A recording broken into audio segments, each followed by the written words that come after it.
joined by the next First Family of Virginia. Please welcome the Governor-elect of the Commonwealth of Virginia, Abigail Spanberger.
Thank you.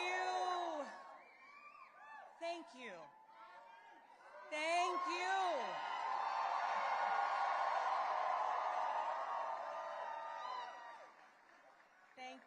Thank you all so much.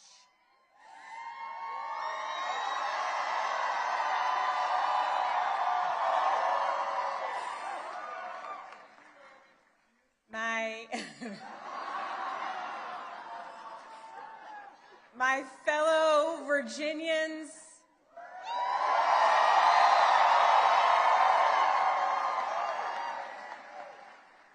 tonight we sent a message.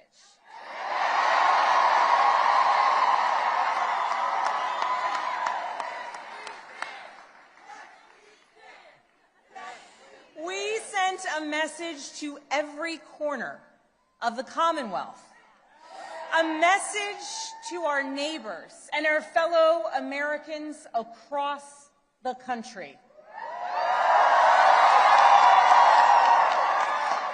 We sent a message to the whole world that in 2025, Virginia chose pragmatism over partisanship. We chose our Commonwealth over chaos.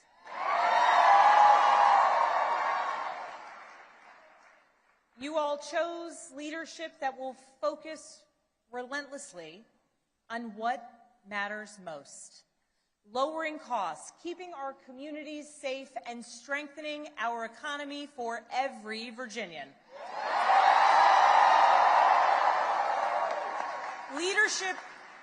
Leadership that will focus on problem solving, not stoking division. We chose leadership that will always put Virginia first.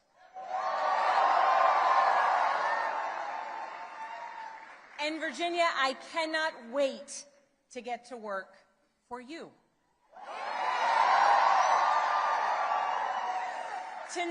Tonight we turned a page. We turned that page by listening to our neighbors, focusing on practical results, laying out a clear agenda, and leading with decency and determination.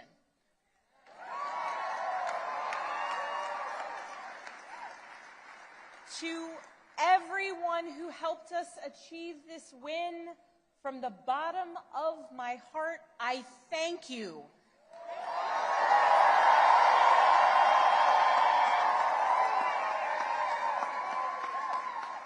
I thank you for the trust that you have placed in me, and it is the honor of my lifetime to be elected the 75th governor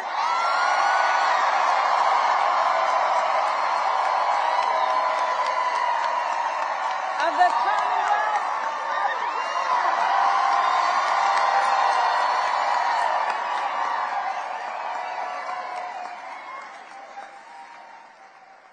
I would like to thank my opponent for a hard-fought race, the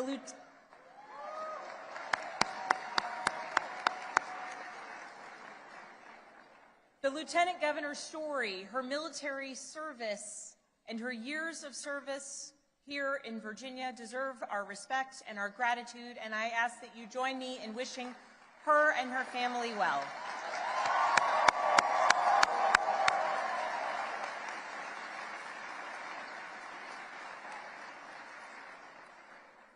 I also know that those who were supporting my opponent are disappointed today.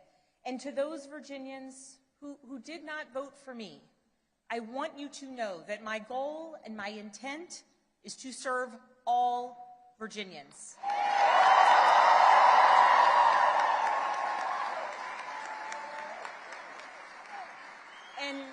And that means that I will listen to you, I will work for you and with you. That is the approach that I've taken throughout my entire career. I have worked with anyone and everyone, regardless of political party, to deliver results for the people that I serve. And that's because I believe in this idea that there is so much more that unites us as Virginians and as Americans than divides us.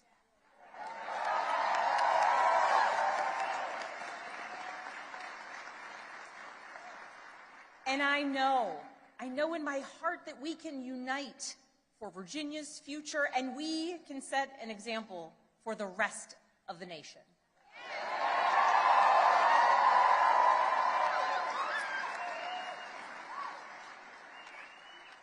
Our founders understood this from the very beginning.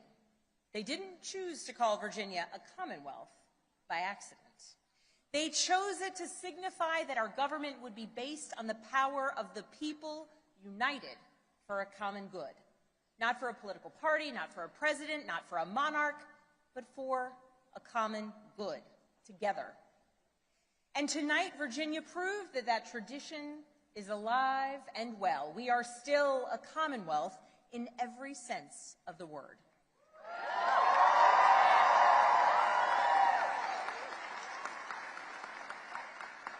We are built on the things we share, not the things that pull us apart. And I am proud that our campaign earned votes from Democrats, Republicans, independents, and everyone in between.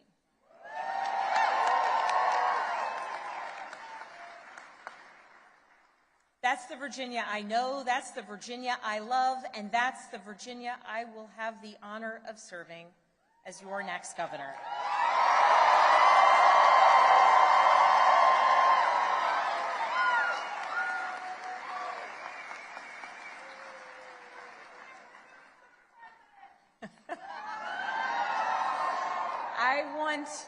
I want to thank so many people for the support that they have given to our campaign.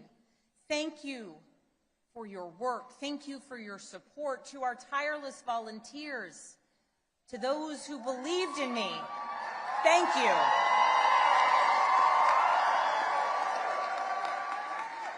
Thank you for devoting your time, your energy, and your conviction to this campaign. Thank you for braving the weather, the heat, and then the cold, and then the rain, and then the sun.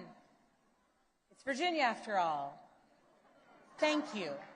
Thank you for talking to your neighbors about the importance of this race. Thank you for recognizing that when we went person to person engaging, that we could bring people not just into supporting our campaign, but into engaging in our democracy. Thank you. We won this race because of you.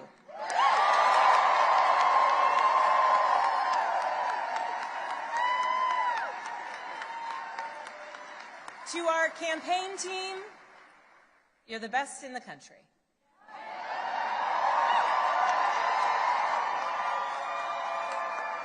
Every single member of our team, every single one of you, you work tirelessly for the change, the progress, the policies, the connection, and the respect that you want to see in our communities. Thank you for working so hard. Thank you for giving people hope. Thank you for knocking on doors in the sweltering heat. Thank you for showing kindness. Thank you for showing up in every corner of Virginia. Thank you for diving deep on policy. Thank you for capturing moments and the essence of our campaign. Thank you for reaching voters everywhere. And thank you for believing that Virginia could and would send a hopeful and joyful message tonight.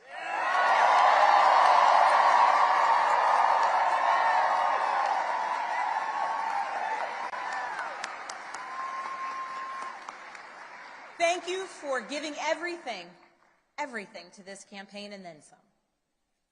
And thank you to my family.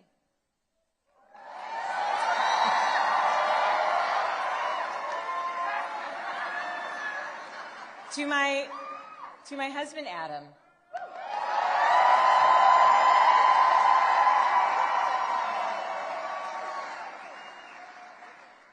My partner in everything. I love you with my whole heart. I am grateful for you. And it is very strange to declare my love for you in front of millions of people.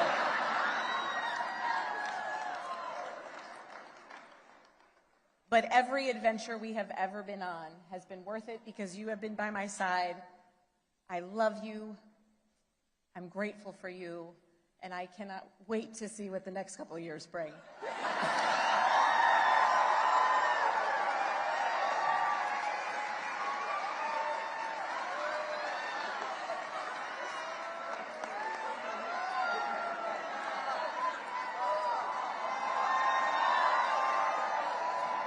To my daughters, Claire, Charlotte, and Catherine, you inspire me and motivate me every single day.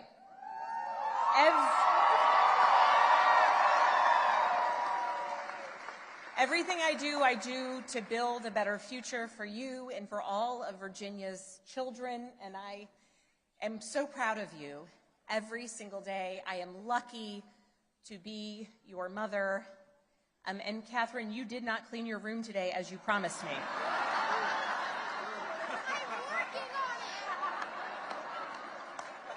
She's working on it. If I was working on it, we wouldn't have won this election, okay?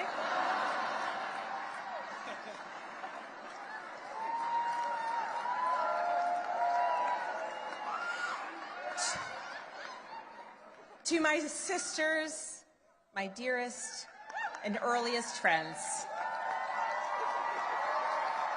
I love you. I love you, I love you, I love you. To my friends who have traveled from around the world to be here with me today, thank you.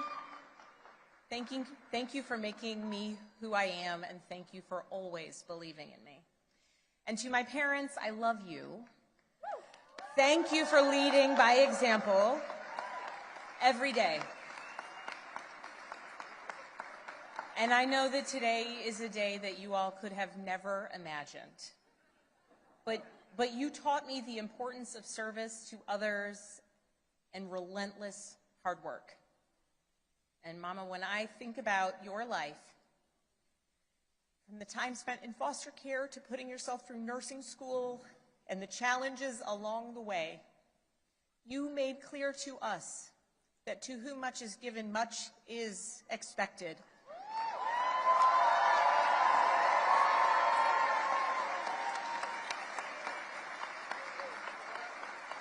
And you have given me so much, born of your own struggles and your own challenges, and I know much is expected.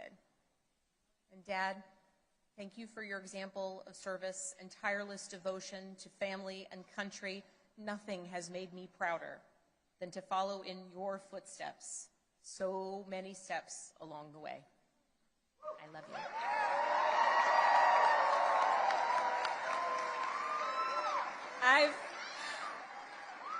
I've talked a lot throughout this campaign about the importance of service and how it's shaped my life and my approach to public office, and that all came from my parents. But this commitment to service, it is not unique to my family.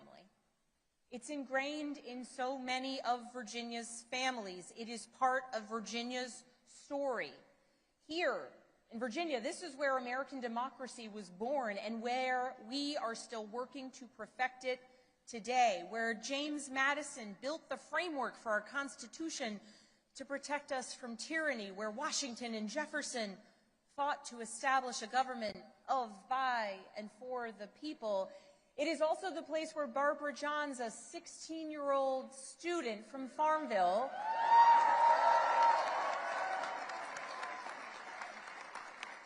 led a walkout of students that became part of the Brown versus the Board of Education case to integrate public schools.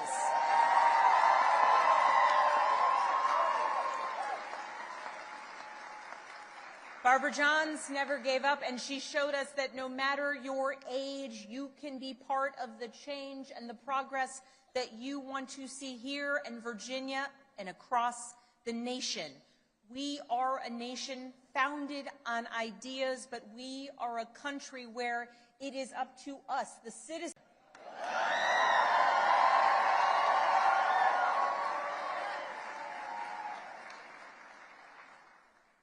And I can guarantee those words have never been spoken in Virginia ever before.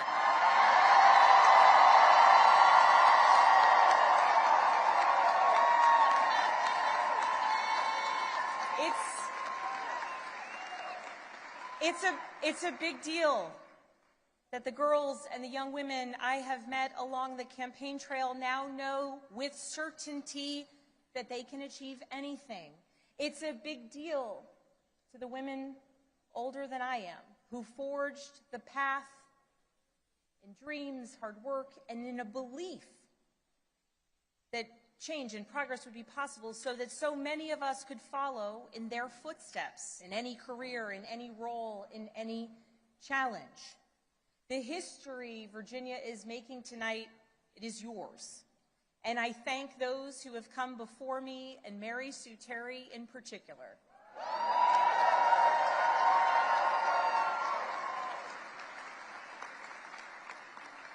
She was the first woman elected statewide in Virginia. And because of her and the continued work of so many, there will be many more women to come for generations to come.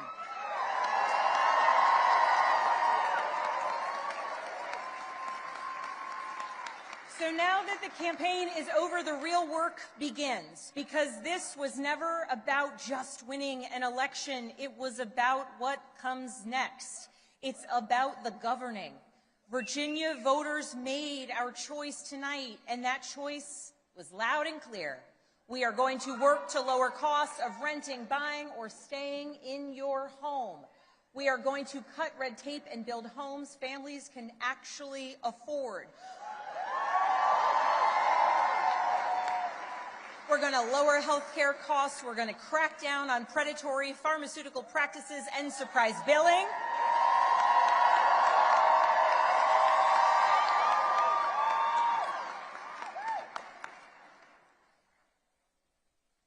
And we're going to produce more energy, and we are going to lower costs, and we're going to do it by producing more energy here in Virginia, and we're going to make sure that large utility users make sure that they pay their fair share.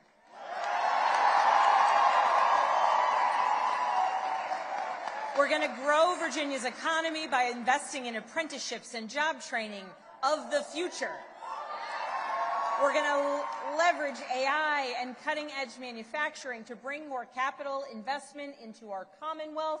We are going to take politics out of our schools. We're going to make sure that teachers are well paid and well respected.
We are going to make sure that our teachers are well paid and well respected.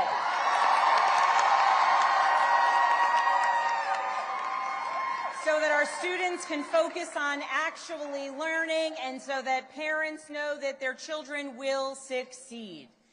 And we are going to make our communities safer by providing the training, pay, and support that our law enforcement community needs and deserves.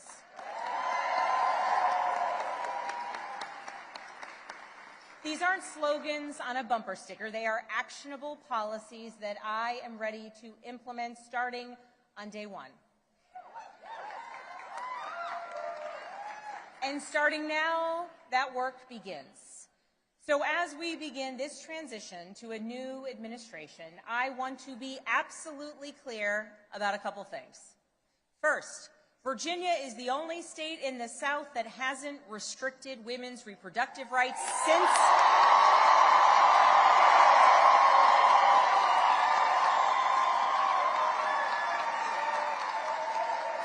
the Dobbs decision, and under my watch, it will stay that way.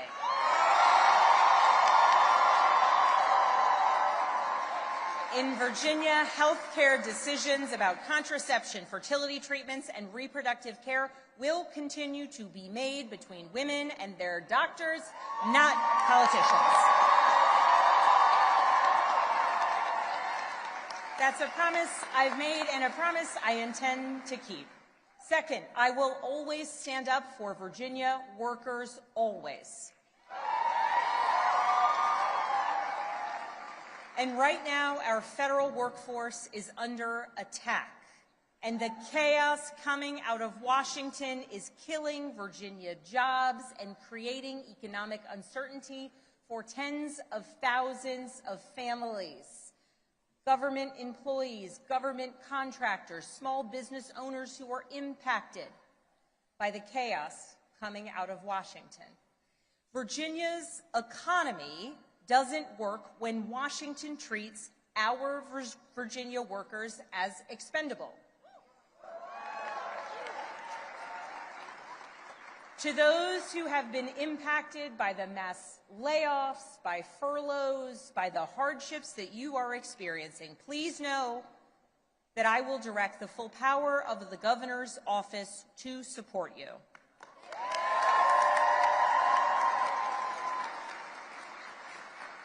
And to those across the Potomac who are attacking our jobs and our economy, I will not stand by silently while you attack Virginia's workers.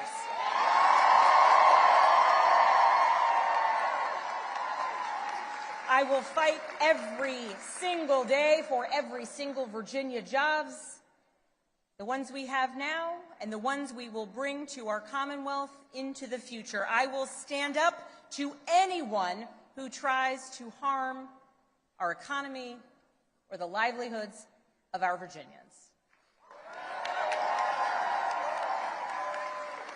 As governor, my job will be to put Virginia first, full stop.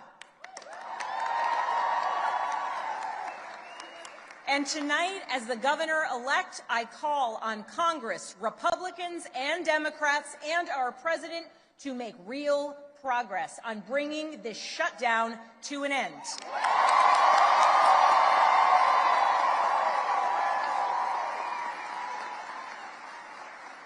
The Virginians, the Americans who work tirelessly for their fellow citizens deserve nothing less. I know we're living in a time filled with chaos. We live in a time marked by uncertainty, and along the way, we do our best to try and explain it to our kids. I know the list of challenges that we are facing is long, but I also know that the only way we're going to solve these problems is by tackling them together. Democrats, Republicans, Independents, all of us, because that embodies the message that we sent tonight. That is what being a Commonwealth is all about, standing united for our future. That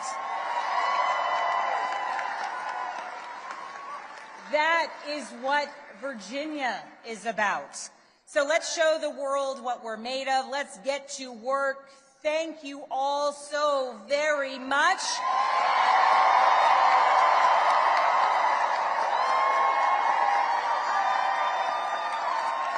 And I'm so excited we got this party started a little earlier than expected.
That is ready to lead, a public servant and a patriot. We're also telling a story about the truth of our nation as a whole. We had one candidate who said, I'm 100% MAGA. And another candidate who said, I'm 100% Jersey, baby. All of America needed a dose of Jersey juice. All of America needed the light and the hope that we represent tonight. All of America needed us to send a message that Donald Trump is not America's king.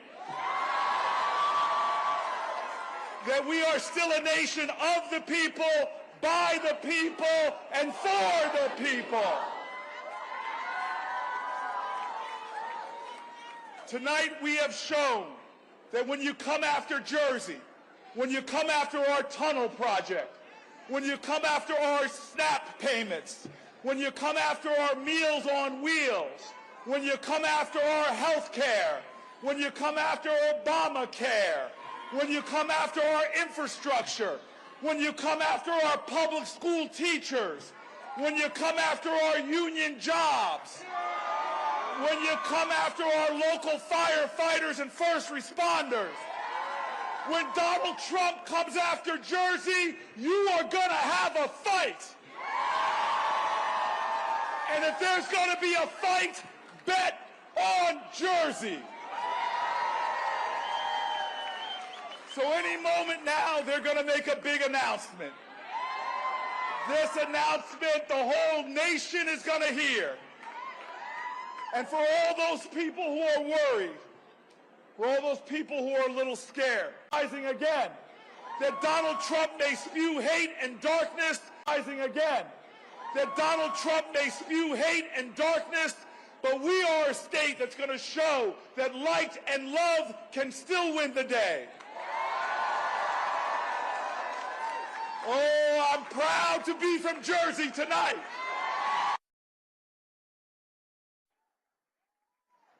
And I want to say finally that we can't stop the momentum. We've got to elect a great governor tonight. I know it in a few moments. We're going to elect a great lieutenant governor tonight in Dale Caldwell. We're going to have a great family helping to lead our state. But we must remember the work is not done. The challenges are still ahead of us.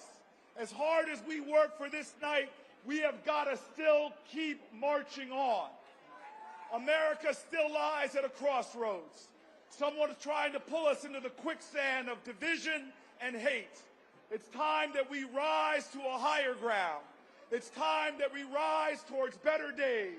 It's time that we lift our brothers and sisters up. Because we know that if you want to rise, find yourself a great helicopter pilot to do it. So Jersey, tonight I feel a party coming. Tonight I feel the celebration is soon to start. Tonight we stand up as the state that we are, the great Garden State, the state of our patron saints of Bruce Springsteen, Bon Jovi, Queen Latifah, Whitney Houston. We stand in a state that has shaped culture. Our inventions have shaped humanity. And now our politics are going to shape better tomorrows. Let's go, Jersey! Let's go, Jersey! All right, thank you very much.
That's why I love the moon.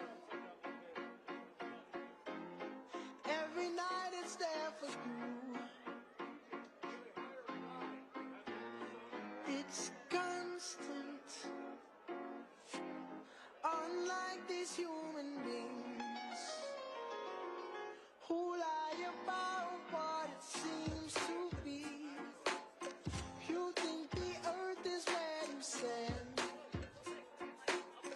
You're in the palm of someone's hand.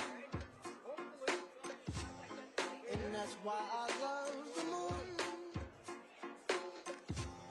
'Cause it's always there for me. Every night about my window. And that's why I love the moon. 'Cause it's always there for me. Every single night I look outside. It's right there for me. In my mind. And that's why I love the moon, yeah. Because people can consume my love in the wrong way. So I send it up. At night, at night, at night. Real love so hard to find. Just when you think you found it, the illusions in your eyes, it blinds. So be careful where you look for love. Just be careful where you look for love. Real love so hard to find. Just when you think you found it, the illusions in your eyes, it blinds us all. So be careful where you look for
till the morning light. Ain't no going back the way you look tonight. I see it in your eyes. I just need to get it off my chest. Yeah, more than you know. Yeah, more than you know. You should know that, baby, you're the best. Yeah, more than you know. Yeah, more than you know. Yeah, more than you know. Yeah, more than you know. Yeah, more than you know. Yeah, more than you know. Yeah, more than you know.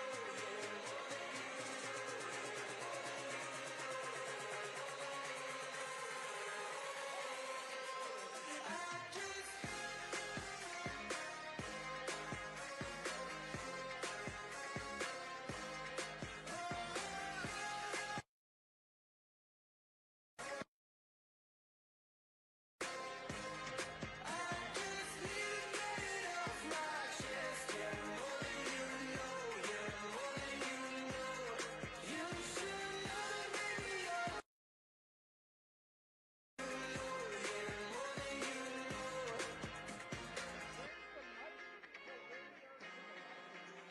dance when it come on. Everybody looking for a dance, throw the one on. If you wanna run away with me, I know a galaxy and I can take you for a ride. I had a premonition that we fell into a rhythm where the music don't stop for life. Glitter in the sky, glitter in my eyes, shining just the way you like. If you're feeling like you need a little bit of company, you met me at the perfect time. You want me, I want you, baby. My sugar boo, I'm levitating. The Milky Way, we're renegading. Yeah, yeah, yeah, yeah, yeah. I got you, moonlight. You're my starlight. I need you all night. Come on, dance with me. I'm levitating. You, moonlight. You're my starlight. I need you all night. Come on, dance with me. I'm levitating. I'm one of the greatest, ain't no debating on it. I'm still levitated, I'm heavily medicated. Ironic, I gave him love and they end up hating on me. She told me she loved me and she been waiting. Been fighting hard for your love and I'm running thin on my patience. Needing someone to hug, even took it back to the basics. Ladies and gentlemen, please welcome the chairman of the New Jersey Democratic State Party, Leroy Jones.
What's up, New Jersey?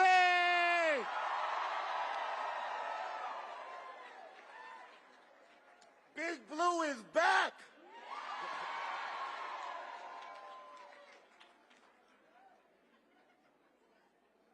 We have a win today.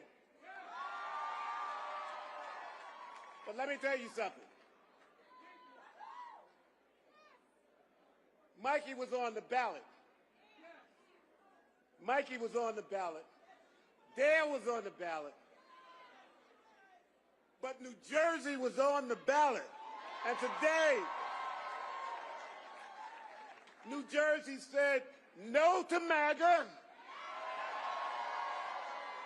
and yes to democracy.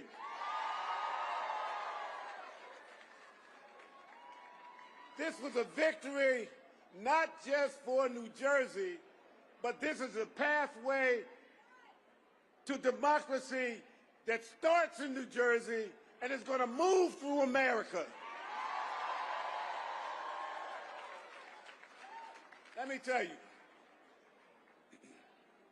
this has been not just a campaign. This is a victory for all of you. And that victory was a crusade that said no to MAGA, no to oppression, no to what's wrong in this country, no to an oligarchy, no to an autocratic government, but yes to democracy and yes to people.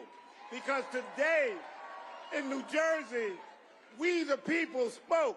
And we the people, when I look out at this audience, is all of you and the countless thousands that are not here today.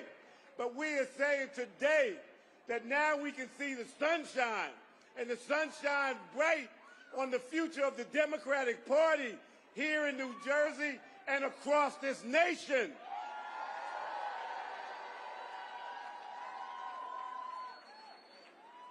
And this is coming from a boy from East Orange, New Jersey,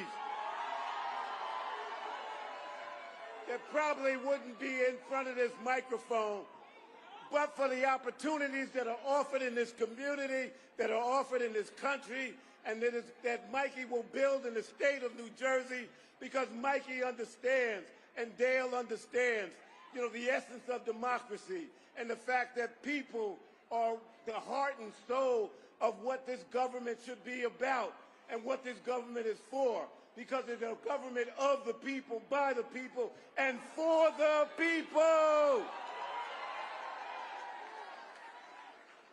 You know, look, I've been fired up for a long time now. And we've had a message that cut through the heart of New Jersey. And the people of New Jersey spoke tonight, and their voices are heard from Cape May to Mahwah and east and west of this great state. But what's more important, that we're saying something to the people of this country, that we're saying no to MAGA. And I want to be clear about that. We're saying no to Donald Trump. We're saying no to MAGA. And we're saying yes to opportunities for people that look like the diversity that I'm looking at this audience that is representing this audience.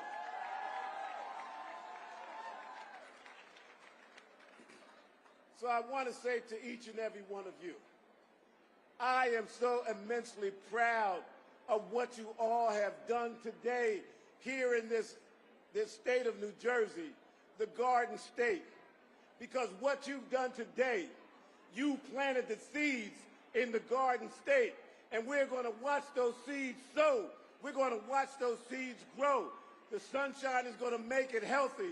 The water is going to pull it up. And God will say to the people of New Jersey, well done, New Jersey. Look, my steps have been ordered, and they've been ordered and sent to a young lady by the name of Mikey Sherrill. And we, Reverend, we walk in faith, and we never walk in fear, because fear and faith will never share the same space. And that's what this campaign and that's what this crusade was about. It was about faith. It was about understanding that if we're ready to walk through hell, we will walk through hell for a godly cause. And today, that cause was manifested in each and every one of you. And that mission that we set out, this young helicopter pilot, that a lot of people made fun about the helicopter, but guess what? It landed here today. It landed here today. It landed here today. So look, I don't know how much more time I got. Yesterday I danced in the rain. It was a rain dance for prosperity.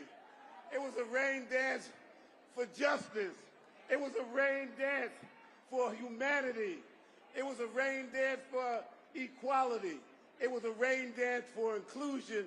It was a rain dance, to build the diversity that is our strength, and our unity will set us free. And that unity is being echoed across this nation that we call America.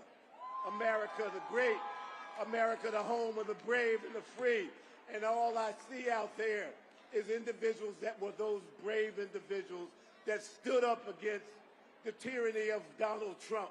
And today we said no to Donald Trump and yes to democracy.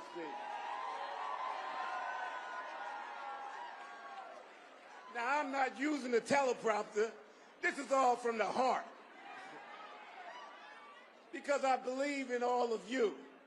And if you believe in us and you believe in our party, let not be tonight be the only night that we celebrate. Let tonight be the foundation of what we're about to build tomorrow.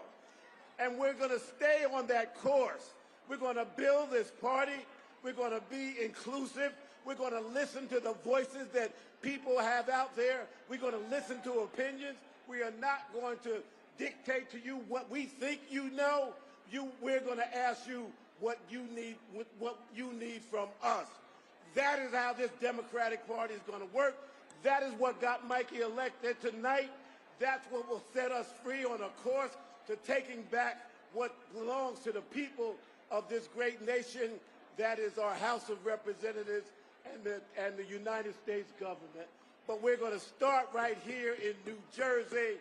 So this young man from East Orange, New Jersey, that probably shouldn't be on this stage based on what I look like, based on what my zip code is, based on where I'm from. Guess what? We are here. And that speaks volumes across this great state. So I am about to just say something simple to all of you. I love you all. I love you all. What was done here tonight was something that was ordained by God. And if you have faith and you believe in a God, no matter what God you worship, what God you pray to, just understand there is a higher being here, and we must embrace that and use that as we move forward. So, ladies and gentlemen, I am the proudest man on the face of the earth because my family sits here, my biological family, my East Orange family, my Essex County family, but what's much important is my New Jersey family. This is Leroy Jones. I'm dropping the mic, signing off here. God bless you all.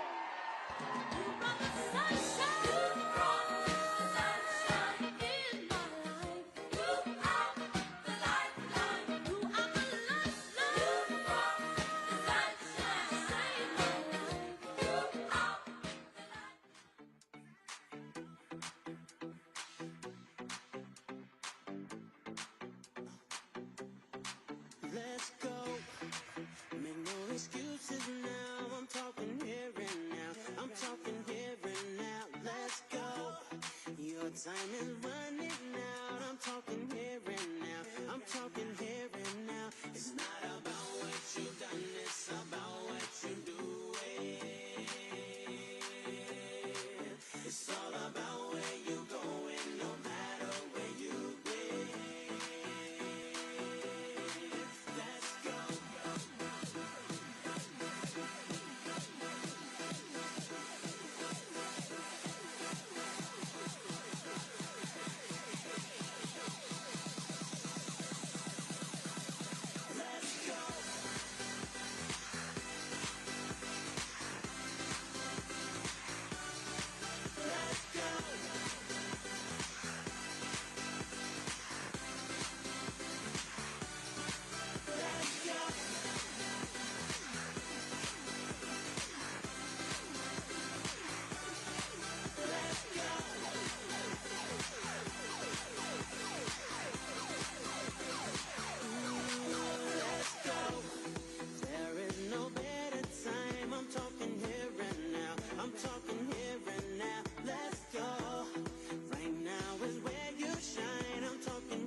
what I mean.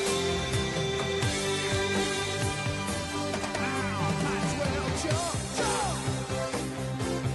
Go ahead, jump. Maxwell, jump, jump. Go ahead, jump. Jump.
eagerness to serve, his excitement at the idea of helping people has never faded.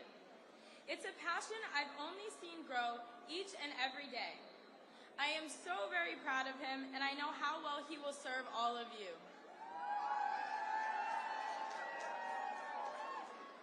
Standing here, I can't help but be reminded of the path my family took to get here. My dad's parents, my grandparents, sacrificed everything they had to give us the opportunity to live in a place like New Jersey, and for my dad to live the American dream. In turn, he's dedicated his life to being a voice for the voiceless. I know they are watching over him, beaming with pride tonight.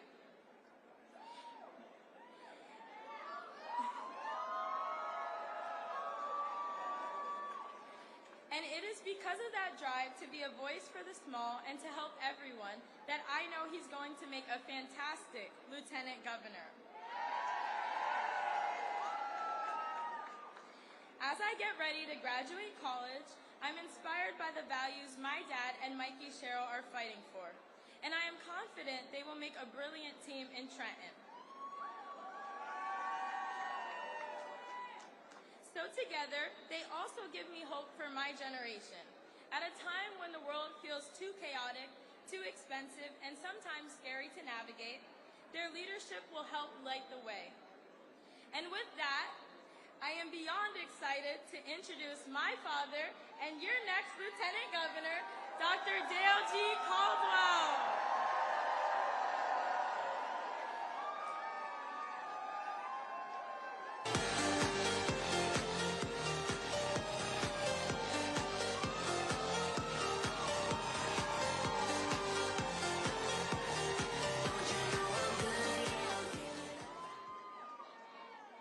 Hello, New Jersey!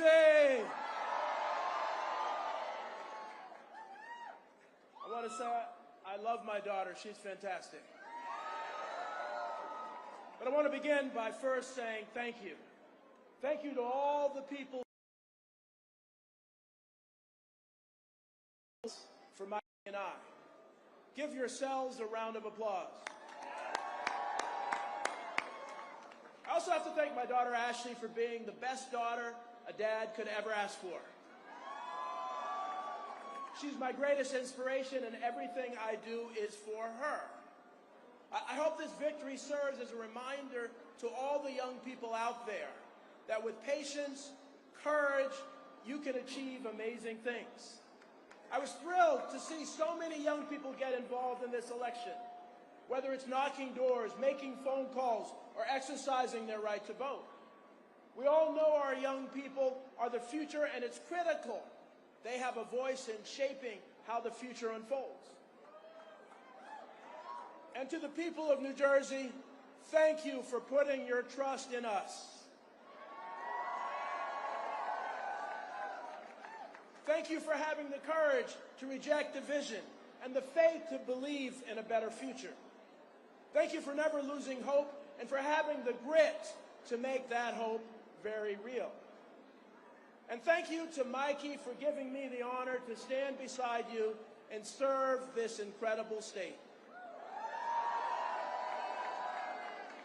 Together, we are starting the transformation of America and restoring the promise of we the people.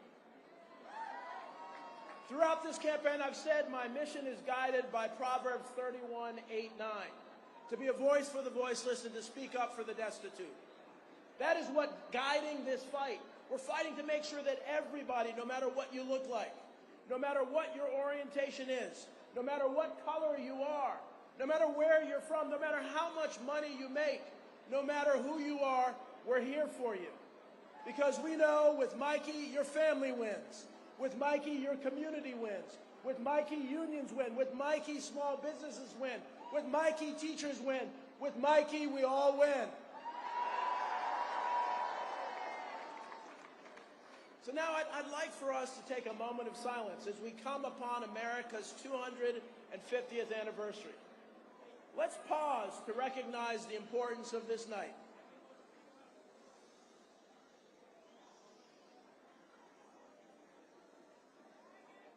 So tonight, our state has decided to elect the first Democratic woman to the governor's office.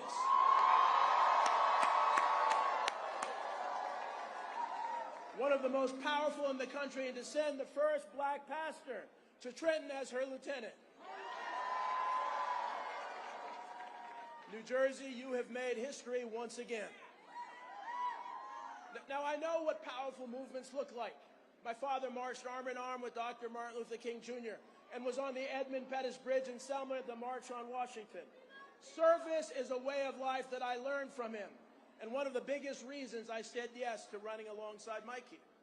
So trust me when I say, tonight we've started a movement.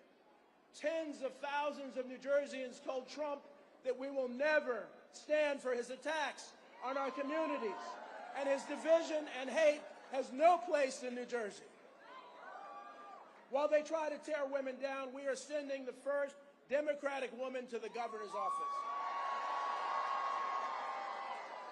While they try to silence communities of color, we're sending the first black man to the lieutenant governor's office. While they attack the most vulnerable among us, we are sending a woman who spent her life protecting people and a pastor who spent his life uplifting communities to Trenton. And make no mistake, together we are taking the first steps in breaking their unconstitutional assault on our state and our country. They've had their day. Tomorrow begins a new day, our day. Because New Jersey is strong, New Jersey is independent, and New Jersey will never bow to anyone. And I know Mikey will never bow, just like the strong women leaders who came before her and who embodied service and courage. 37 years ago, I worked as an intern for Karen Elkis in the Camden office of Senator Frank Lautenberg. 22 years ago, I served as a deputy commissioner of the Department of Community Affairs under Susan Bass-Levin. I love working with strong women. And tonight, I could not be more proud to serve with Governor Mikey Sherrill to transform New Jersey for every one of you. As I stand here today, I'm struck by the fact that like Mikey, I don't come from a political family. I'm not a career politician. My parents never held office. My grandparents never held office. In fact, for much of our history, people like us were told not to get involved. We were also told that there was no seat at the table for us. Tonight, I stand here in defiance of that vision of America, in defiance of those who would limit our democracy and silence voices like ours, in defiance of the hate and violence that some are trying to bring back, and in honor of the generations who fought, bled, and died for the right to vote, who fought for we the people. I am living proof that even the wildest dreams can come true, because never in a million years would my grandparents have predicted this for their son. That is the beauty of the American dream. And that is the New Jersey that Mikey and I are fighting for. A New Jersey where our stories are not the exception. A New Jersey where my daughter's dreams and your children's dreams have no limits, and where they have the opportunity to turn those dreams into reality. Tonight, we celebrate that possibility. Tonight, we honor the courage it took to make it real. Tonight, we took one more step towards the promise immortalized in We the People. So thank you, New Jersey, for your trust, your strength, and your belief in what we can do together. I promise we will not let you down. God bless you all. Thank you very much. Let's get it started. Let's get it started in here. Let's get it started. Let's get it started in here. Let's get it started. Let's get it started in here. Let's get it started. Let's get it started in here. Yeah. Lose control. Ladies and gentlemen, please welcome the family of the governor-elect, husband Jason Hedberg, and children Maggie, Merritt, Ike, and Lincoln Hedberg.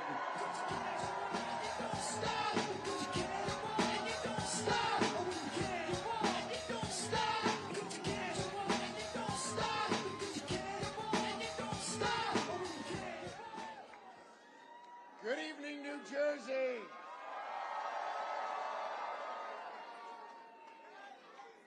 name is Jason.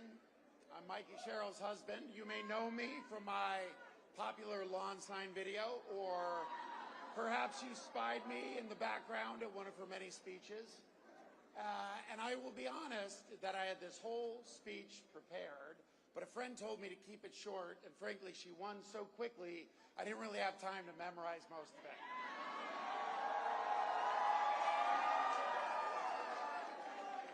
I will also tell you that it was going to be a list of her many, many good qualities, but clearly the people of New Jersey are aware of that already. But allow me just to expand on one significant quality I think Mikey has that most of you recognize but is worth going over. So we've been married just over 20 years, and every day I feel lucky. And not just lucky, but every day I recognize that she brings out the best in me. And when I think about leadership, isn't that what it's really all about? That leaders are those we look up to, that inspire us, that give us the confidence to rise a little higher and be the best versions of ourselves. When we went to the Naval Academy and in the Navy, we learned a lot about leadership. And it was never about being a CEO, governor, or business. It was always about people.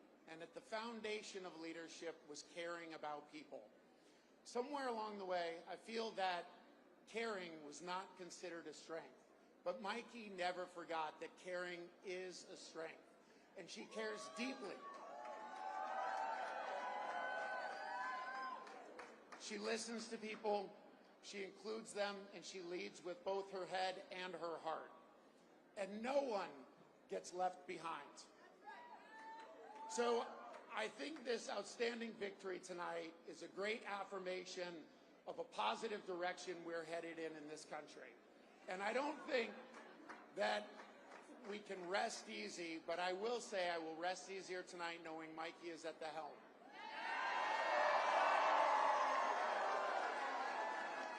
All right, New Jersey, so let's get excited, let's get inspired, and let's get loud. Ladies and gentlemen, please welcome the next governor of the great state of New Jersey, Mikey Sherrill.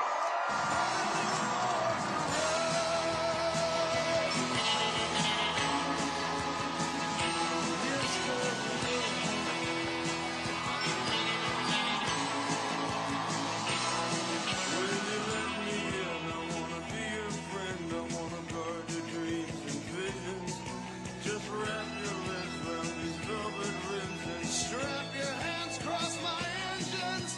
Together we could break this trap. We'll run till we drop. Then you'll never go back. Oh, you walk with me out on the wire. 'Cause baby, I'm just a scared lonely ride in my car.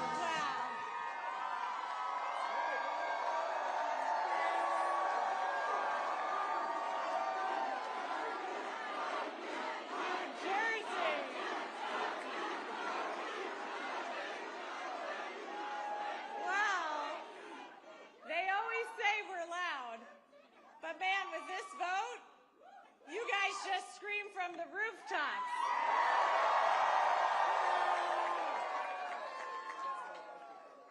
And people around the country have heard you. I hear you too. This was a tough fight.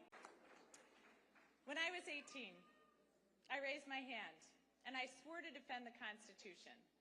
And that moment defines me.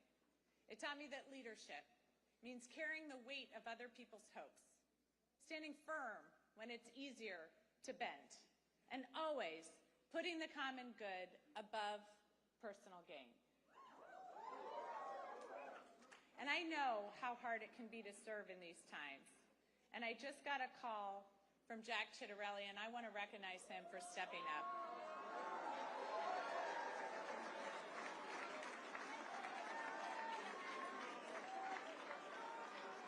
And all of you know, I love our history. And our state motto has always stuck with me. In 1777, New Jersey was one of the first states to choose a motto. Anybody? Liberty and prosperity. I'm going to get some more civics education going. We'll get that known by all. But it was a demand for freedom from oppression and a commitment to creating better opportunity and a better future. That idea has defined us for almost 250 years. We fought for liberty at the crossroads of the American Revolution, turning the tide for our young nation at the battles of Trenton and Princeton.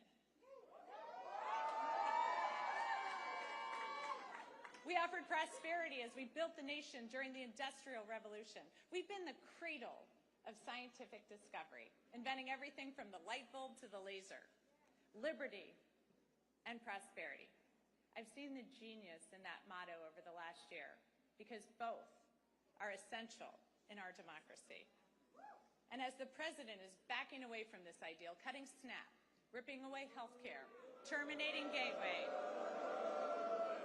we here in New Jersey are bound to fight for a different future for our children.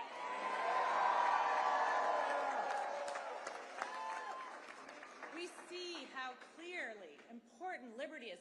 We know that no one in our great state is safe when our neighbors are targeted, ignoring the law and the Constitution. But prosperity is equally essential. Liberty alone is not enough if the government makes it impossible for you to feed your family, to get a good education, or to get a good job. So in this country, that shouldn't be too much to ask. But right now, all of it seems at risk. Governors have never mattered more.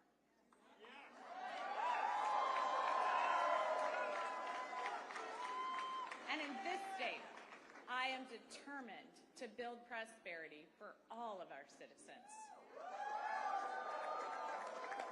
And I've heard from thousands of you about what liberty and prosperity mean to you, what it's going to take for your family to thrive. So I hear you, Newark.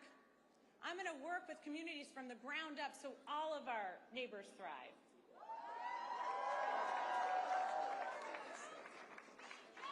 I hear you, Sham, so I'm going to declare a state of emergency on day one to drive down your utility costs. I hear you, Westfield, so I'm going to make sure our kids are safe online and schools have the resources they need to address the mental health crisis.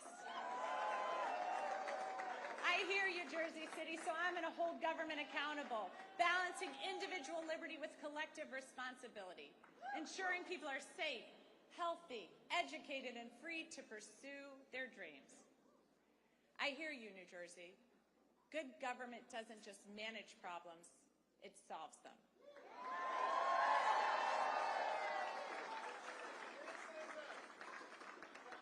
So I'm going to continue to listen and work with you to move our state forward, because I have learned so much as I've traveled our state. Our innovations, our businesses, our inventors and entrepreneurs have amazed me, but it's the people that have left the biggest mark, especially those who are fighting for prosperity for their entire communities. I was moved during my block walk in Trenton with Shanique as she spoke so passionately about the promise of her city and her neighbors despite the challenges. I love the group of young men from Monroe who've been hard at work on this campaign. They want a seat at the table, and they're ready to fight for their future. The little girls who come up to me to say that they're going to be a governor or they're going to be a president. It reminds me of my own belief that anything was possible. Akeem's team, who worked their butts off,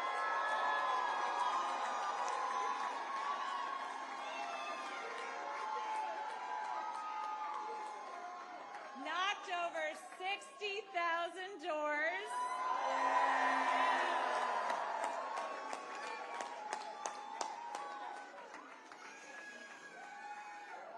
Akeem told me these are not the kids who will succeed in Trump's vision of this country, but they will in mine. The men and women in labor.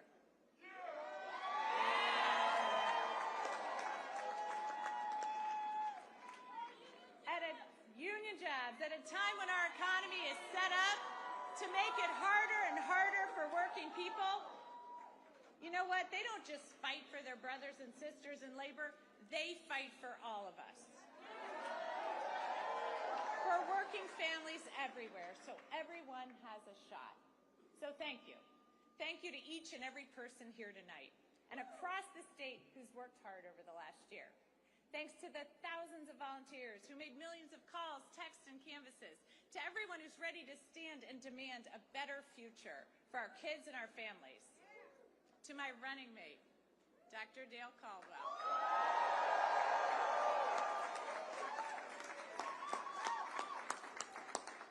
You've already served our state so well, and I'm proud to have you by my side as we embark upon this new chapter for New Jersey. To my team, who put together a campaign the likes of this state has never seen, and helped in our efforts to create a great future for New Jersey. And thanks to my family,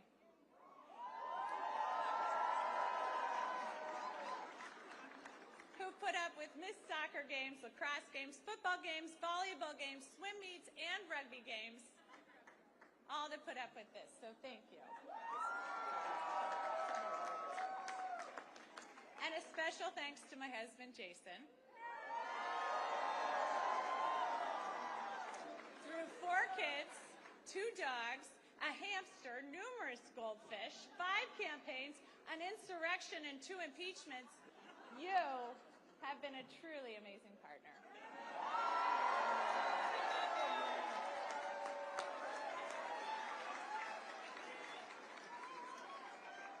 So thank you to everyone who's joined me in fighting for a better future. I know these are tough times. I know not everyone voted for me, but I'm working for everyone. Every single one of you. When we all do better, we all do better. So tomorrow begins a new day. And at each new day in New Jersey, the sun rises over the Statue of Liberty, a daily reminder of her promise. Give me your tired, your poor, your huddled masses yearning to breathe free.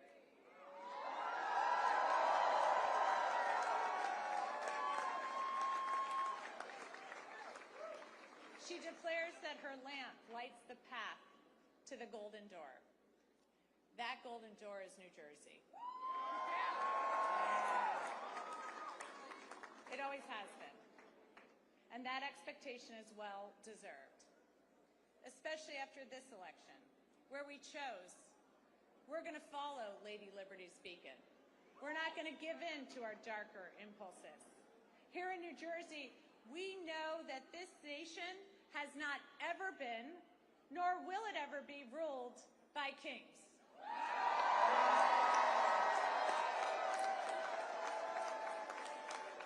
We take oaths to a constitution, not a king. We've chosen liberty, the very foundation of democracy, and we've chosen prosperity necessary to create opportunity for all. So New Jersey, to quote the boss, the future is now. Roll up your sleeves, let your passion flow. The country we carry in our hearts is waiting. Thank you, New Jersey.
Standing in a crowded room and I can't see your face. Put your arms around me, tell me everything's okay. In my mind I'm running around a cold and empty space. Just put your arms around me, tell me everything's okay.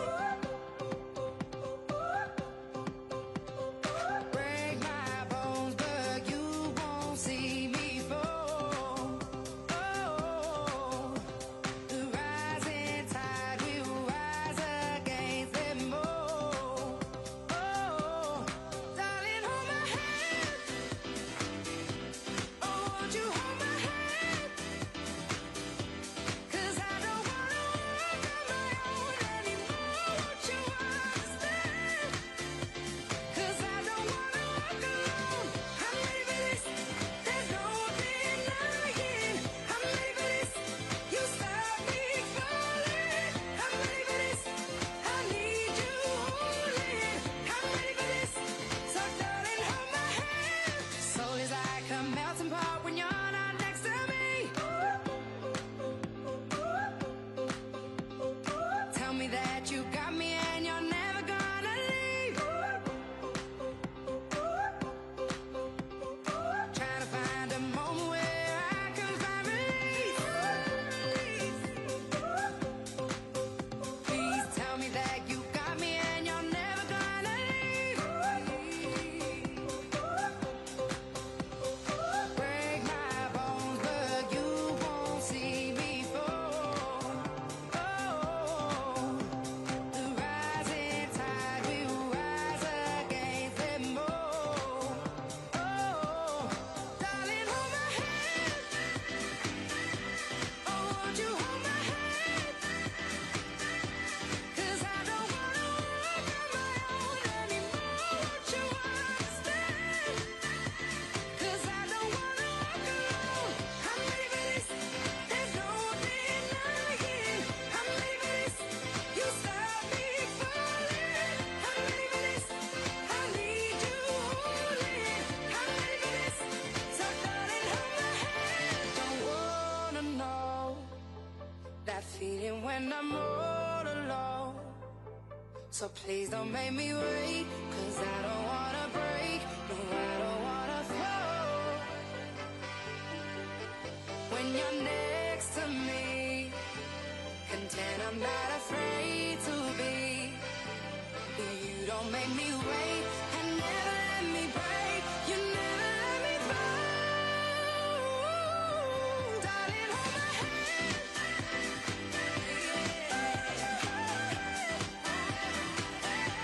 Cause I don't wanna walk on my own anymore. Won't you understand?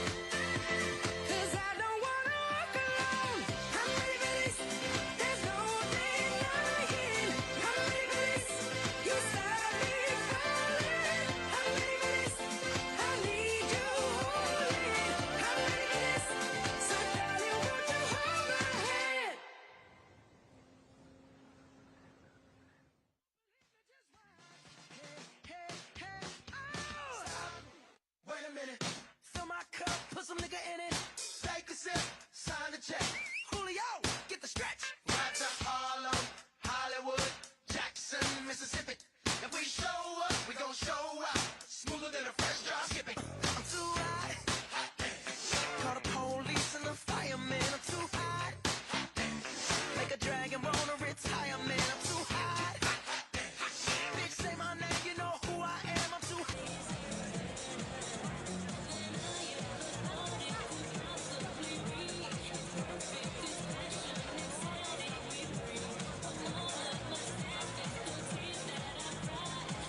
begin. So rest is till I return.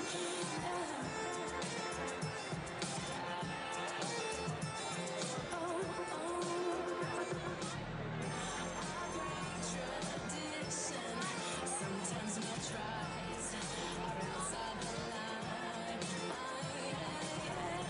We've been conditioned to not make mistakes, but I can't live that way. Staring at the blank page before you, open up that dirty window. Let the sun illuminate the words that you cannot read. So close you can almost taste it. Release your inhibitions. No one else can feel it for you. Only you can let it in. No one else can speak. Catch yourself in words unspoken. Live your life with arms wide open. Today is where your book begins. The rain on your skin. No one else can feel it for you. Only you can let it in. No one else can speak the words on your lips. Catch yourself in words unspoken. Live your life with arms wide open. Today is where your book begins. The rest is still written.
a very gracious thing to do. I want to thank Mayor Bloomberg, who gave us his support, Governor David Patterson, all the unions, and I am blessed. I am blessed to have the people in this room. You have been a phenomenal team, great friends. You are superstars. Even more, you are New York patriots, and I am proud of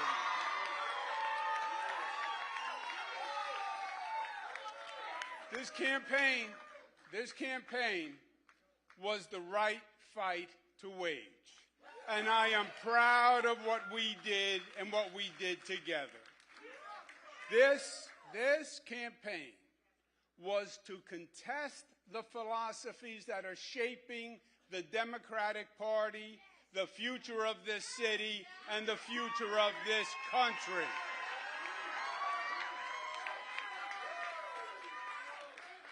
And this coalition transcended normal partisan politics. It brought together Democrats and Republicans and independents, joined by the simple fact that their first allegiance is as citizens of New York City.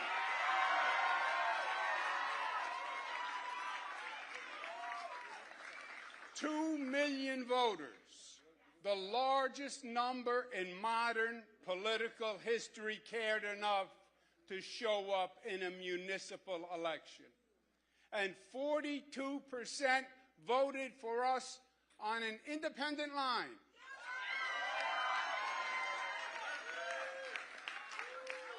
That is the highest percentage in modern history. Ironically, it is just higher than when Mario Cuomo got 40% on an independent line against Ed Koch in 1977. It's also important to note that almost half of New Yorkers did not vote to support a government agenda that makes promises that we know cannot be met. We support an economy of jobs, of opportunity, of entrepreneurship. That's what New York is, and that's what New York must remain.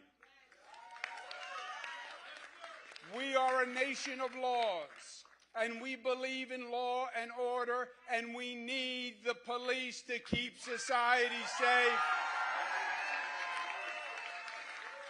We will not make the NYPD the enemy.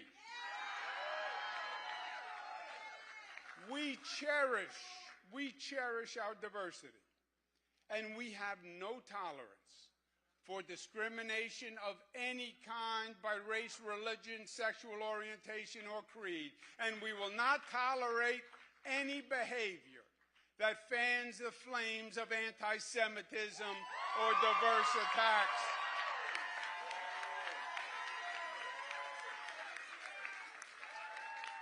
Our strength is our unity. Black, white, brown, Christian, Muslim, Jewish, Buddhist, we are one. We are the family of New York. We believe in interconnection and mutuality and codependence. And you attack one of us, you attack all of us. That is what it means to be a New Yorker. No one and nothing will ever divide us.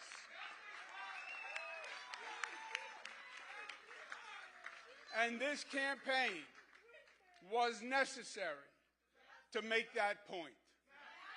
A caution flag that we are heading down a dangerous, dangerous road. Well, we made that point, and they heard us, and we will hold them to it. Also, my friends, feel proud because we accomplished the two important New York characteristics. We got up off the mat after the primary, and we made it a real race when the media had already commenced the coronation.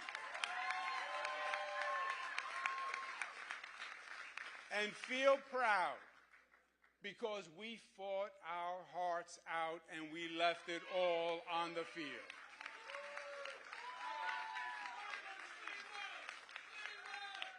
Congratulations to Zoran Mamdani.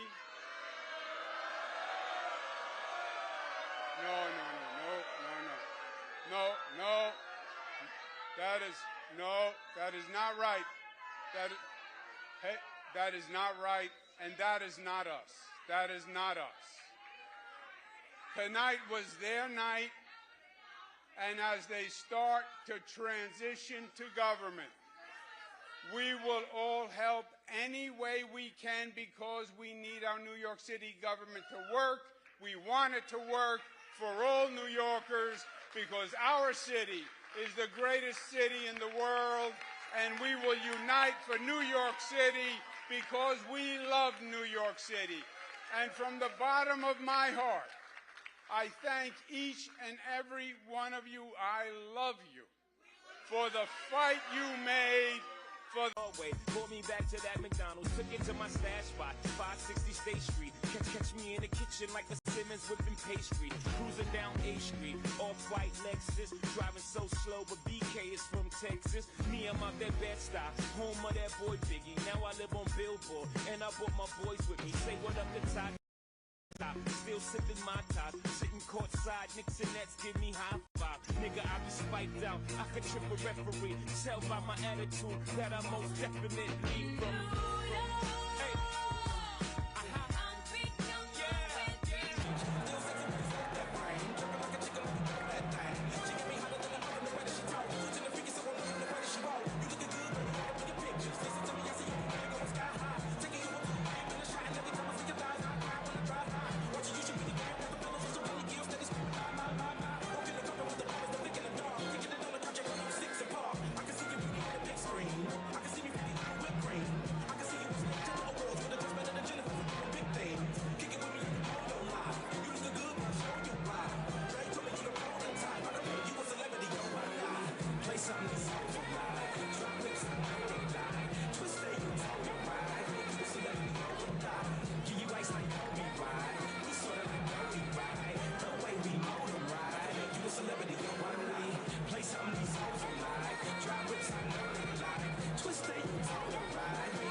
Thank you so much for joining us this evening and for making this event possible.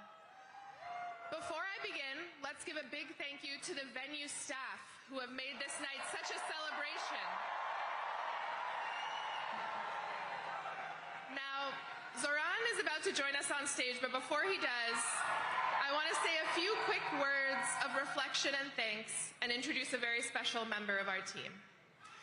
So first, let's hear a round of applause for our day one endorsers, those who helped build this movement into what it's become. New York City DSA.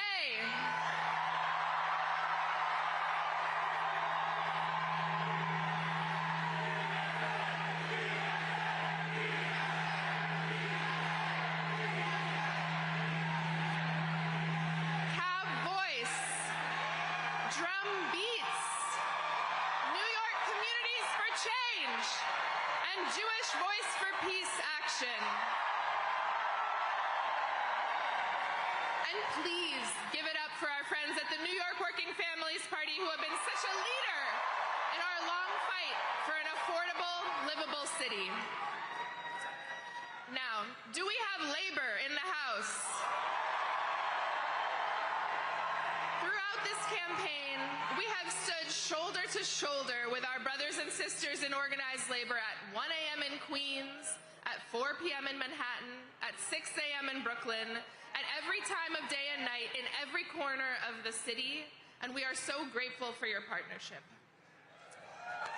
And we are so proud to be backed by dozens of elected leaders, from the local to the state to the federal level. And we know that the relationships that we have built will only deepen from City Hall as we work together to transform New York into a city where every person can live a dignified life.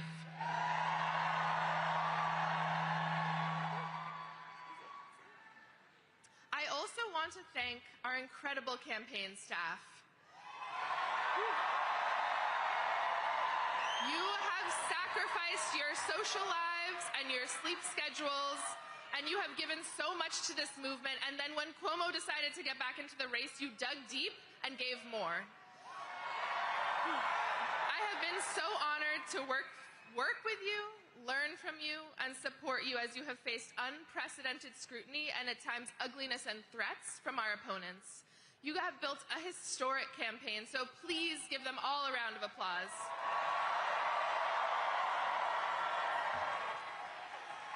And please join me in celebrating the person who has been Zoran's right hand from day one, whose deep commitment to our movement and care for our people has infused every part of this campaign from top to bottom, and without whom we would not be here tonight, Elle Biscard Church.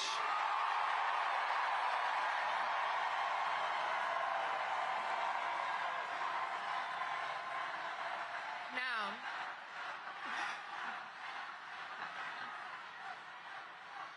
we have all been inspired by Zoran as a candidate, but I also want to speak to his strength as a person. He has led our team and this movement with grace, curiosity, good humor, and thoughtfulness. And this race has been difficult. He has been the subject of attacks and threats, but he has truly risen above it all to give us hope. So please join me in giving Zoran, our friend, a round of applause.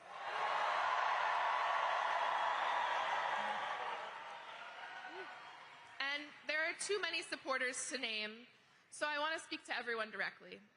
Please raise your hand if you have given to this campaign, whether that is time, labor, knocking a door, hosting an event, creating art. And if you are one of the this is beautiful. And if you are one of the tens of thousands of people who contributed but cannot be with us tonight, this is for you as well. You have made history. You set unreachable goals and then exceeded them.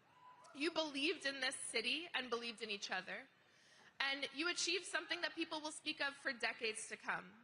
You led with kindness and compassion. And most importantly, during a time of despair and rising fascism, you decided to fight for someone that you don't know. So thank you.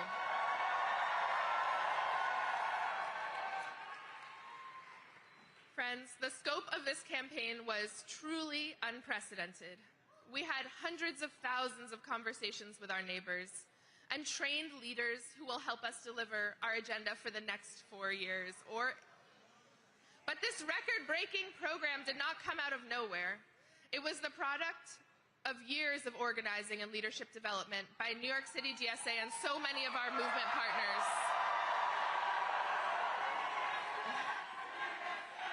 And we were so fortunate to be led on this campaign by someone who has been a part of this work from the beginning. She led Julia Salazar's groundbreaking campaign in 2018. And since then has been behind the scenes in so many of our victories. If this campaign made you feel powerful, or taught you something, or showed you discipline, or brought you joy, you have this person to thank. She is caring, wise, and deeply committed to our movement. And I am sure she is backstage losing her mind at being called out like this. But I need everyone here to please join me in giving her the longest and loudest round of applause, our organizing director, Tasha.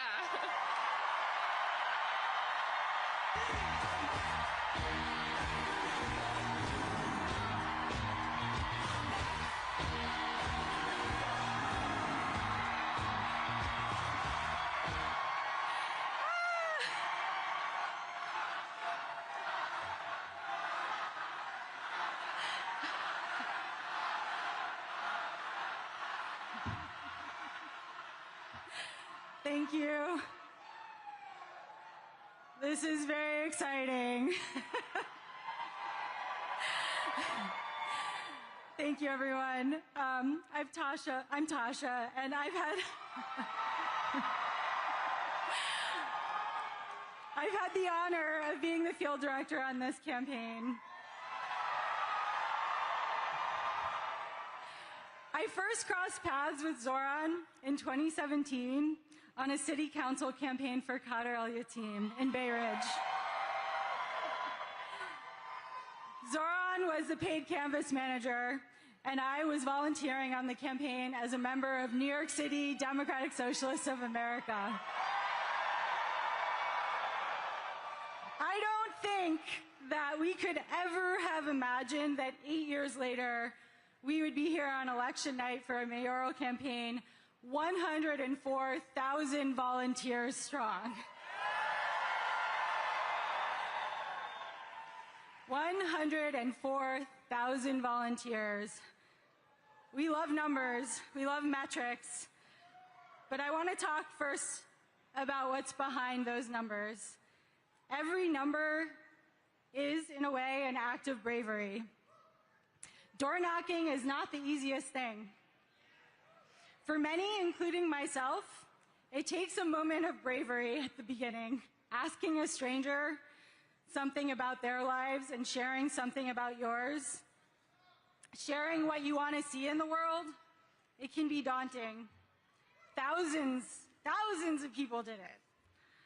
And every time, every volunteer went to a door and talked to a stranger, they offered their vision to that stranger and invited that stranger to be a part of shaping their vision. We love strangers. Every door knock and every phone call is a statement of belief that politics is for all of us. This campaign and this city is all of ours to shape. I also want to say something about field leads.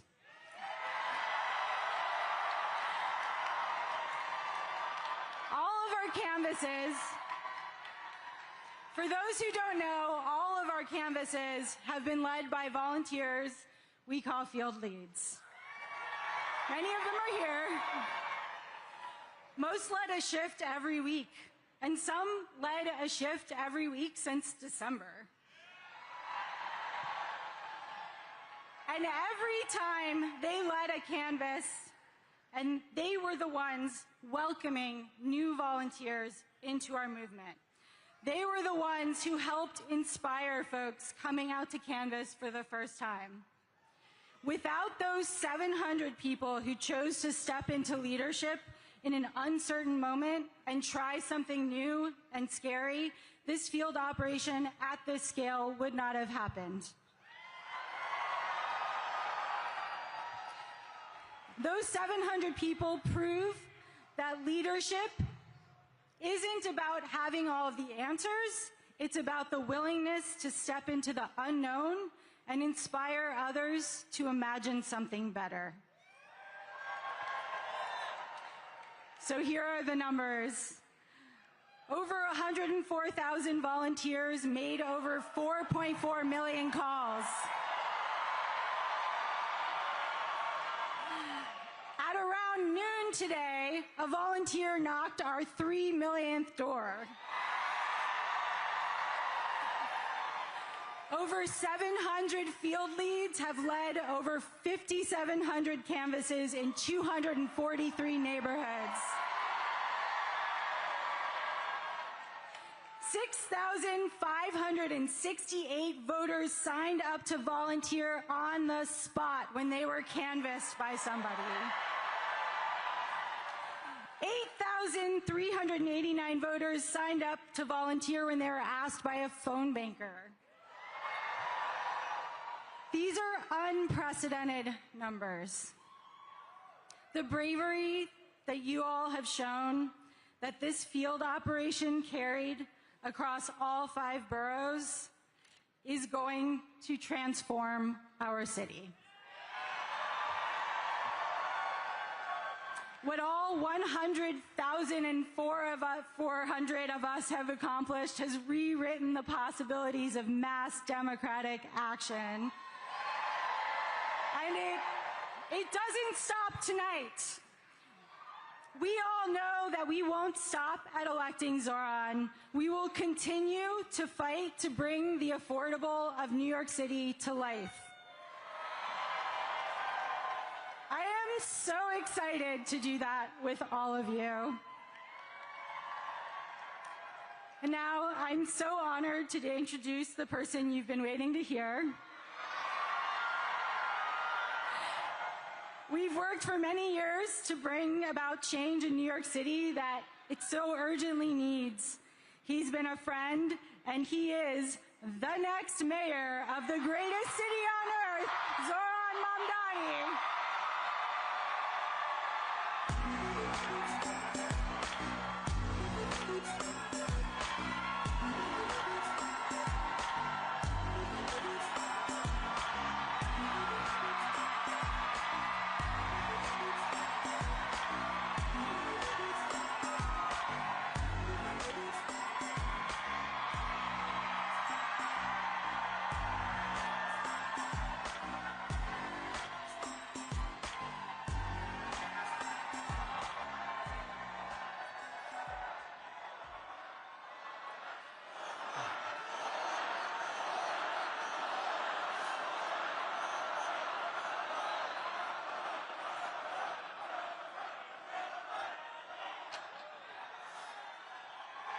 Thank you, my friends.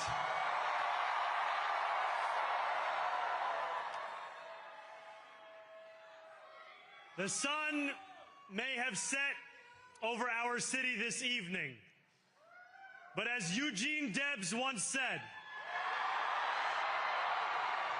I can see the dawn of a better day for humanity. For as long as we can remember, the working people of New York have been told by the wealthy and the well-connected that power does not belong in their hands.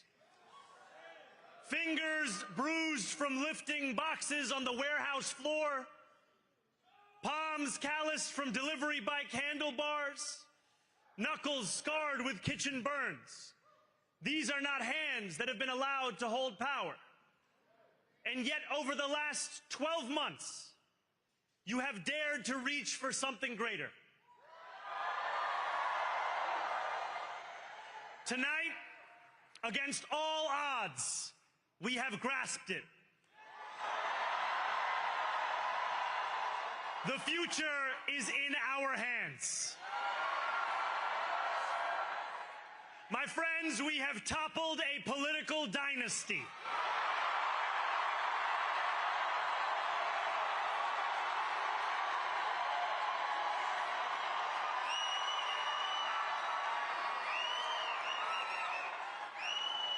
I wish Andrew Cuomo only the best in private life. But let tonight be the final time I utter his name as we turn the page on a politics that abandons the many and answers only to the few.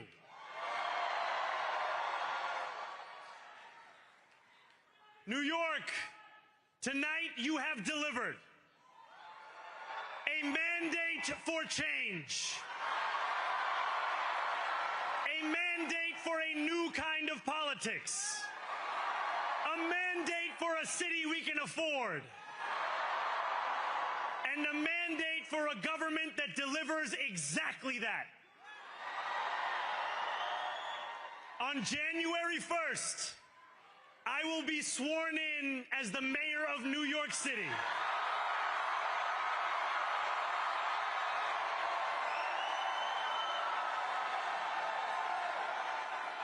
And that is because of you. So before I say anything else, I must say this. Thank you. Thank you to the next generation of New Yorkers who refused to accept that the promise of a better future was a relic of the past. You showed that when politics speaks to you without condescension, we can usher in a new era of leadership. We will fight for you because we are you. Or as we say on Steinway, ana minkum wa ilaykum.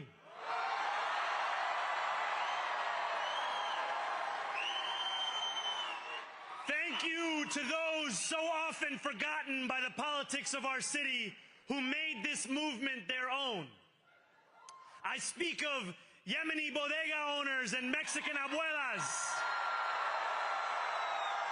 Senegalese taxi drivers and Uzbek nurses, Trinidadian line cooks and Ethiopian aunties. Yes, aunties. To every New Yorker in Kensington and Midwood and Hunts Point, know this. This city is your city, and this democracy is yours too. This campaign is about people like Wesley, an $11.99 organizer I met outside of Elmhurst Hospital on Thursday night. A New Yorker who lives elsewhere, who commutes 2 hours each way from Pennsylvania because rent is too expensive in this city. It's about people like the woman I met on the BX 33 years ago, who said to me, I used to love New York, but now it's just where I live. And it's about people like Richard, the taxi driver I went on a 15-day hunger strike with outside of City Hall, who still has to drive his cab 7 days a week. My brother, we are in City Hall now.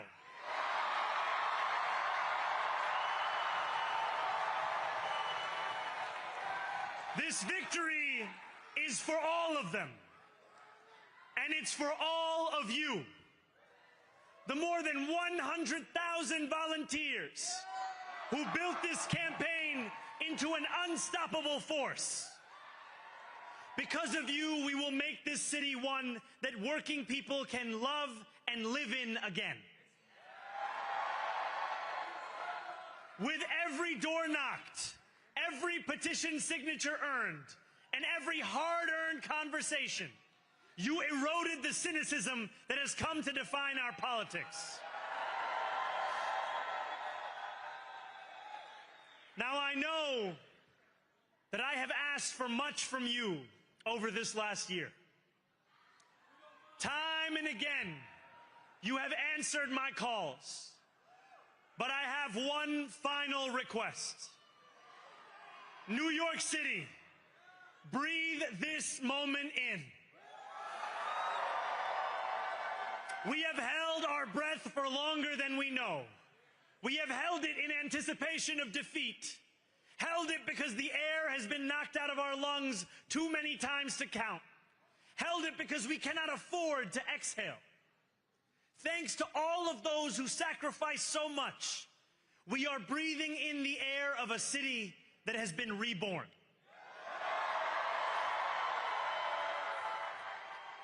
To my campaign team, who believed when no one else did, and who took an electoral project and turned it into so much more, I will never be able to express the depth of my gratitude. You can sleep now. To my parents, Mama and Baba, you have made me into the man I am today. I am so proud to be your son. And to my incredible wife, Rama,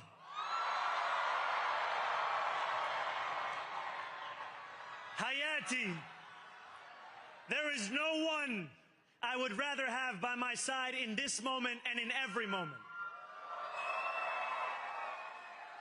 To every New Yorker, whether you voted for me, for one of my opponents, or felt too disappointed by politics to vote at all, thank you for the opportunity to prove myself worthy of your trust. I will wake each morning with a singular purpose: to make this city better for you than it was the day before. There are many who thought this day would never come, who feared that we would be condemned only to a future of less, with every election consigning us simply to more of the same. And there are others who see politics today as too cruel for the flame of hope to still burn. New York, we have answered those fears. Tonight we have spoken in a clear voice. Hope is alive. Hope is a decision that tens of thousands of New Yorkers made day after day, volunteer shift after volunteer shift, despite attack ad after attack ad.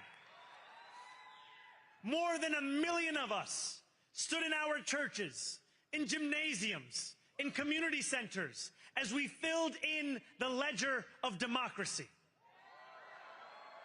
And while we cast our ballots alone, we chose hope together.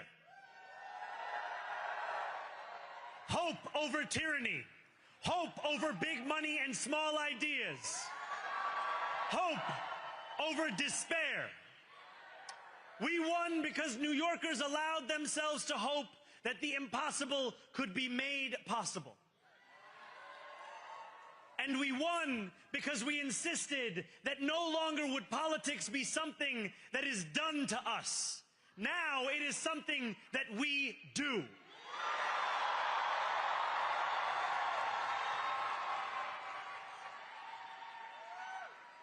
Standing before you, I think of the words of Jawaharlal Nehru. A moment comes but rarely in history when we step out from the old to the new, when an age ends and when the soul of a nation long suppressed finds utterance. Tonight we have stepped out from the old into the new. So let us speak now with clarity and conviction that cannot be misunderstood about what this new age will deliver and for whom. This will be an age where New Yorkers expect from their leaders a bold vision of what we will achieve, rather than a list of excuses for what we are too timid to attempt. Central to that vision will be the most ambitious agenda to tackle the cost of living crisis that this city has seen since the days of Fiorella LaGuardia.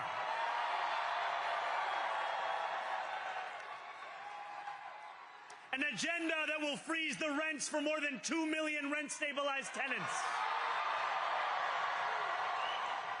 Make buses fast and free.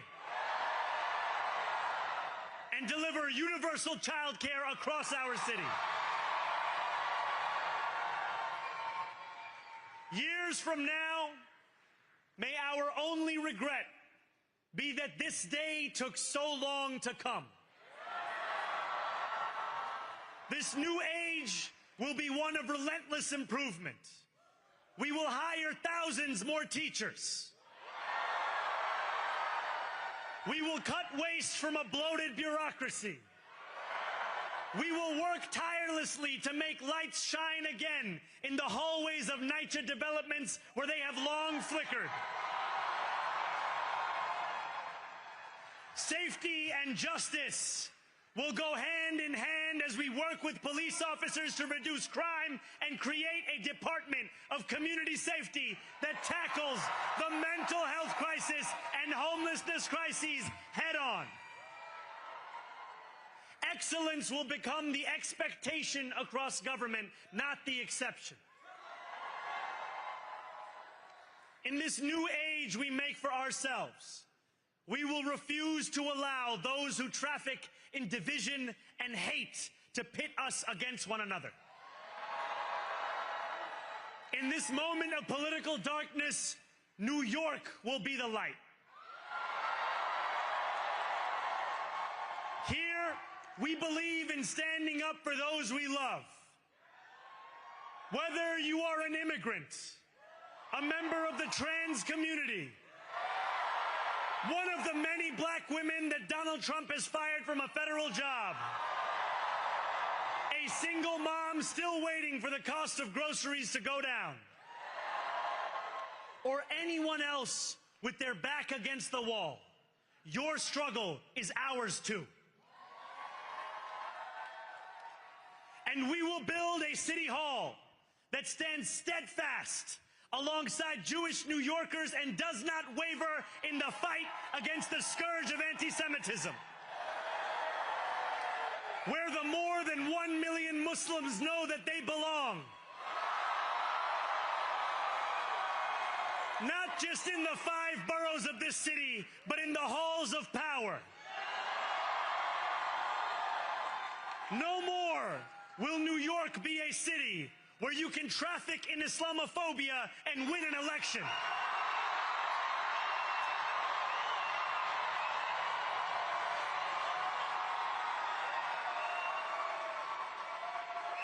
This new age will be defined by a competence and a compassion that have too long been placed at odds with one another. We will prove that there is no problem too large for government to solve and no concern too small for it to care about. For years, those in City Hall have only helped those who can help them. But on January 1st, we will usher in a city government that helps everyone.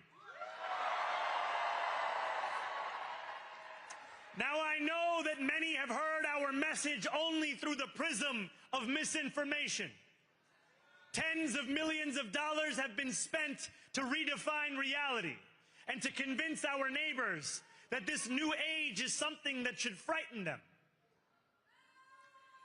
As has so often occurred, the billionaire class has sought to convince those making $30 an hour that their enemies are those earning $20 an hour. They want the people to fight amongst ourselves so that we remain distracted from the work of remaking a long broken system. We refuse to let them dictate the rules of the game anymore. They can play by the same rules as the rest of us. Together, we will usher in a generation of change. And if we embrace this brave new course, rather than fleeing from it, we can respond to oligarchy and authoritarianism with the strength it fears, not the appeasement it craves.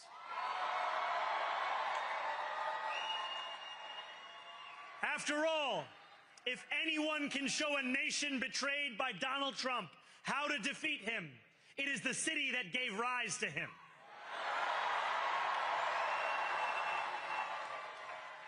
And if there is any way to terrify a despot, It is by dismantling the very conditions that allowed him to accumulate power.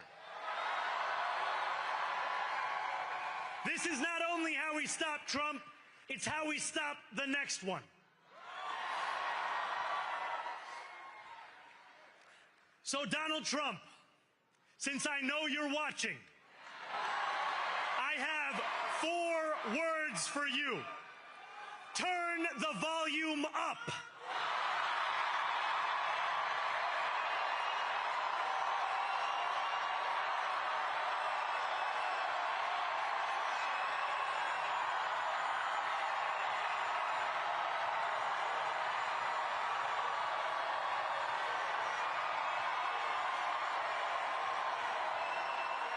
We will hold bad landlords to account because the Donald Trumps of our city have grown far too comfortable taking advantage of their tenants. We will put an end to the culture of corruption that has allowed billionaires like Trump to evade taxation and exploit tax breaks.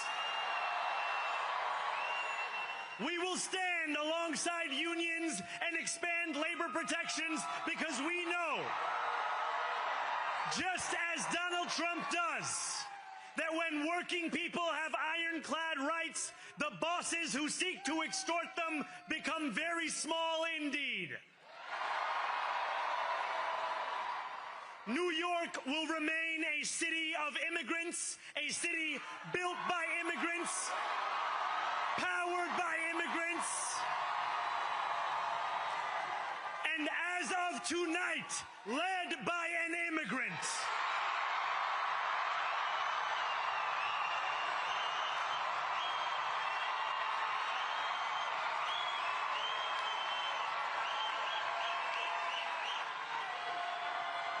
So hear me, President Trump, when I say this. To get to any of us, you will have to get through all of us.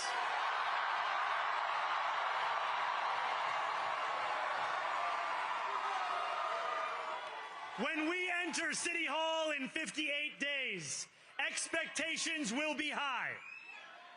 We will meet them.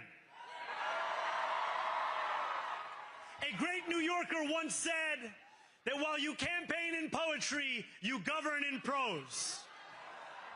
If that must be true, let the prose we write still rhyme, and let us build a shining city for all. And we must chart a new path, as bold as the one we have already traveled. After all, the conventional wisdom would tell you that I am far from the perfect candidate. I am young, despite my best efforts to grow older. I am Muslim. I am a democratic socialist. And most damning of all, I refuse to apologize for any of this. Our greatness will be anything but abstract. It will be felt by every rent-stabilized tenant who wakes up on the first of every month, knowing the amount they are going to pay hasn't soared since the month before.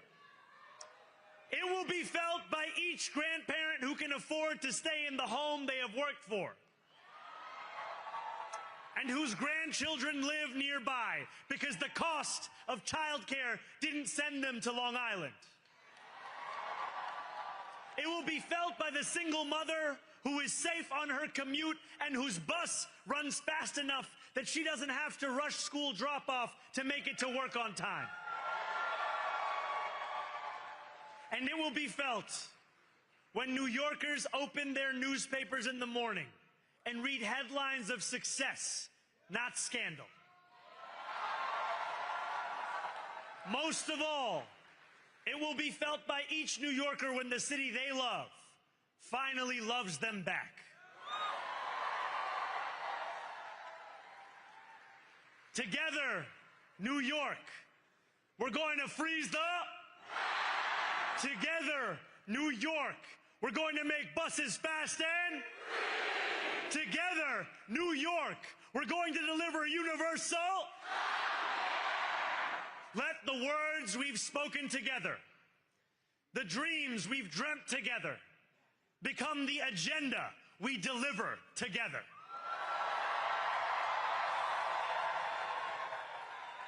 New York, this power, it's yours. This city belongs to you. Thank you.